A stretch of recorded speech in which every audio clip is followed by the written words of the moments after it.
Christophe Lutundula, bonjour. Bonjour. Pourquoi le M23 et le Rwanda ont-ils décidé d'attaquer Goma à la fin de ce mois de janvier? Je pense qu'il y a les raisons suivantes. La première, c'est que Goma, c'est une plaque tournante économique, particulièrement en ce qui concerne le commerce de produits miniers, de 3T. Vous avez à côté aussi la grande mine de coltan, Rubaya, et il y a une activité économique très importante. Mais il y a une autre raison, une raison politique. C'est la soif d'hégémonisme du président Kagame. Ça veut dire quoi en clair? Ça veut dire qu'en fait, le président Kagame, il veut démontrer à la communauté internationale, plus précisément aux principaux décideurs, je fais allusion ici à l'Occident, la Chine, l'Afrique, qu'il est le seul interlocuteur valable avec lequel il faut traiter en ce qui concerne les questions de sécurité, de paix et même les questions de coopération avec la région de Grand Lac. C'est comme qui dirait, il veut devenir le successeur du président Mobutu, qui a joué le même rôle pendant la période de la guerre froide. La succession, évidemment,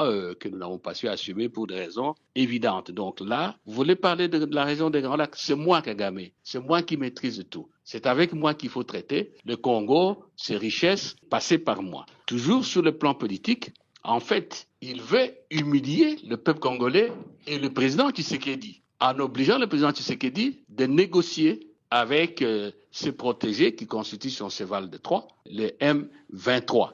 Oui, alors cette attaque survient en effet 5 semaines après l'échec de la rencontre de Luanda, où Paul Kagame avait exigé que Félix Tshisekedi ouvre un dialogue avec les rebelles du M23. Le président congolais avait refusé. Est-ce qu'aujourd'hui Paul Kagame cherche à imposer ce dialogue par la force? Mais il s'en est jamais caché. Il a toujours dit qu'il n'y aura pas de solution s'il n'y a pas de négociation directe avec les M23. Mais là, je crois qu'il se trompe. Le président Tshisekedi, il a des fondamentaux. Quand il dit que c'est la ligne rouge, je crois que j'ai travaillé avec lui pendant 3 ans. Ce sont des lignes, pas seulement le dialogue, l'intégrité territoriale, la souveraineté. Je ne crois pas du tout que Tshisekedi va accepter. Il est vraiment catégorique et il sera toujours le fils de son père. Donc vous pensez que Félix Tshisekedi va refuser ce dialogue direct avec le M23, mais le Kenya annonce que les deux présidents, Félix Tshisekedi et Paul Kagame, ont accepté de se rencontrer demain, mercredi. Comment expliquez-vous que ce qui n'était pas possible le 15 décembre dernier le devienne cette semaine?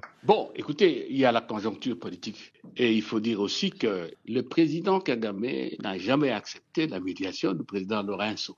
Maintenant que l'on revient à la communauté d'Afrique de l'Est, nous espérons qu'on aura une meilleure compréhension de la décision du président Tshisekedi. En effet, il existe un acte officiel, le communiqué d'avril 2022 des chefs d'État de la région, signé par M. Biruta pour le compte du président Kagame, qui n'est pas venu, dans lequel il est clairement dit que tous les États qui ont des groupes armés nationaux en RDC sont invités à prendre langue avec eux pour leur faire des offres de paix. Et que si un groupe refuse cette offre de paix, il est considéré comme force négative qu'il faut extirper du corps de la région. Et c'est comme ça que le processus de Nairobi est né. Et donc, nous espérons que les chefs d'État de la CEAC, de l'East African Community, la communauté oui, et qu'ils vont demander au président Kagame de respecter ce qu'ils ont décidé ensemble, notamment aussi pour lui, l'obligation de prendre langue avec les fameuses FDLR. Et ça sera vraiment une décision conséquente. Ce qui frappe les observateurs depuis 3 jours, Christophe Lutundula, c'est le refus de l'Union africaine et des 3 pays qui représentent l'Afrique au Conseil de sécurité, l'Algérie, la Sierra Leone, la Somalie, de nommer le Rwanda comme pays solidaire des rebelles du M23 dans l'attaque sur Goma. Comment expliquez-vous cette bienveillance à l'égard du président Kagame? Mais c'est très simple, c'est des modus operandi, je n'ose pas dire l'ADN de l'Union africaine. Nous en avons l'expérience, nous avons connu une crise politique grave du temps du président Mobutu, conférence nationale et ainsi de suite. L'Union africaine n'a rien fait. Et vous savez qu'il y avait un conflit entre, je crois, l'Éthiopie et la Somalie. On ne sait pas ce que l'Union africaine a fait. Et on peut continuer la série. Il y a les grands barrages de la Renaissance qui opposent l'Éthiopie, le Soudan et l'Égypte. De l'Union africaine s'est mis à l'écart. Donc ce n'est pas une surprise. De toutes les façons, l'Afrique a un problème d'assumer sa souveraineté. Être souverain, c'est être capable de résoudre ce problème par soi-même. Donc il y a des intérêts économiques. Les connexion avec les multinationales et les États qui soutiennent le président Kagame et qui profitent du pillage de ressources naturelles de la RDC, donc des pays africains, évite de bousculer, d'indisposer ces États tutélaires.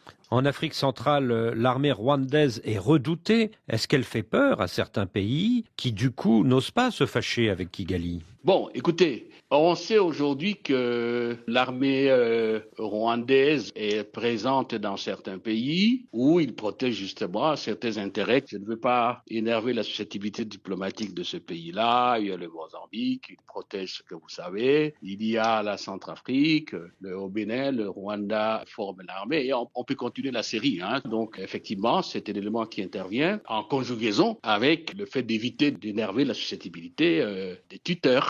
Visiblement, Paul Kagame a attendu l'arrivée de Donald Trump à la Maison-Blanche avant de donner son feu vert à cette attaque sur Goma. Est-ce que c'est à vos yeux une simple coïncidence? En politique, il n'y a rien de fortuit. Il faut quand même noter qu'il y a plusieurs flottements au niveau des États-Unis. Et vous savez aussi que les républicains ne sont pas particulièrement amis à M. Kagame depuis son arrivée au pouvoir au Rwanda. Ce sont plutôt des démocrates qui sont ses amis. Et donc, il y a un flottement de ce côté. On ne peut pas non plus ne pas citer la turbulence politique. Et donc, il y a ce concours de circonstances. Bon, peut-être que, pas peut-être, il en profite. Je pense que dans l'analyse de M. Kagame, ces éléments ne sont pas totalement étrangers. Dans quel sens? Dans le sens de dire, je fais mon petit coup, je place tout le monde devant un fait accompli. Bon, le temps que les uns et les autres jettent un regard sur le dessus de Congo, moi, j'aurais déjà planté le décor. C'est cela. Je sais qu'il fait aussi que, bon, il tient à voir Goma. En 2012, quand le M23 s'était emparé de Goma, Barack Obama avait exercé une grosse pression sur Paul Kagame pour que les rebelles se retirent de la ville et cela avait marché.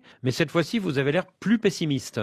Bon, c'est pas que j'ai l'air plus pessimiste. Je vois les faits qui sont là. Ce n'est pas Barack Obama qui est au pouvoir. Ensuite, je crois que dans les circonstances actuelles, on doit être un peu plus ferme au niveau des décideurs. Et je crois que dans ce sens-là, tous les mécanismes de vérification qui ont été mis en place ne valent pas de la peine. Il faut les remplacer, à mon avis, par un dispositif de garantie mutuelle. Qu'est-ce que je veux dire par là? Si on peut déployer le long de la frontière RDC-Rwanda une force internationale tampon, garantie par le Conseil de sécurité, l'Union européenne et peut-être l'Afrique avec le Conseil de paix et sécurité, de manière que le Rwandais sorte et que cette force garantisse qu'il n'y aura pas d'incursion parce que le Rwanda parle d'FDLR. Que de notre côté, le Rwanda va sortir, le M23 va se replier, rentrer dans ses positions d'antan et cette force va créer les conditions du dialogue avec le Rwanda. Il faut ouvrir cette perspective-là, mais semble-t-il.